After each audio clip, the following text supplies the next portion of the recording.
Aksi sopir bus antar kota membawa penumpang menerobos jalur berlawanan kembali terjadi.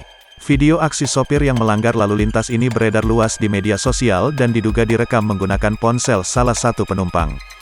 Dalam video berdurasi 1 menit 56 detik tersebut, tampak supir bus menyerobot jalur kendaraan lain, sambil memaki-maki supir truk tangki Pertamina bermuatan BBM yang menghalangi jalannya. Sopir bus itu terlihat ngomel-ngomel. Video ini diunggah oleh pengguna platform TikTok dengan username @gemini_girl2605. Menjadi ramai jadi bahan perbincangan karena sang supir diketahui menantang supir truk tangki untuk menabrakan kendaraannya jika masih berani menghalangi jalan. Dalam video tersebut, terlihat suasana jalan dalam kondisi macet dan supir bus ingin ngeblong atau menerobos jalur pengendara lain. Namun, muncul truk tangki BBM yang melaju dari arah berlawanan.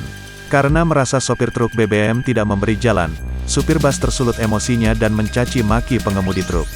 "Supir kacangan, supir kampung kamu itu. Berapa tahun sudah kamu jadi supir?" kata supir bus ekonomi AC tersebut dengan nada emosi ke arah sopir truk tangki BBM, ketika kendaraan mereka berpapasan. Aksi supir bus ini mengundang kemarahan netizen. Seperti yang terpantau di kolom komentar Instagram @bis.mania.indonesia yang mengunggah ulang video viral ini. Menyerobot jalur atau laju kendaraan lain saat ini masih menjadi kebiasaan buruk sebagian pengemudi termasuk pengemudi bus.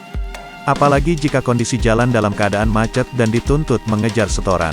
Padahal menyerobot jalur kendaraan lain tentu dapat membahayakan baik supir dan penumpang maupun kendaraan lain.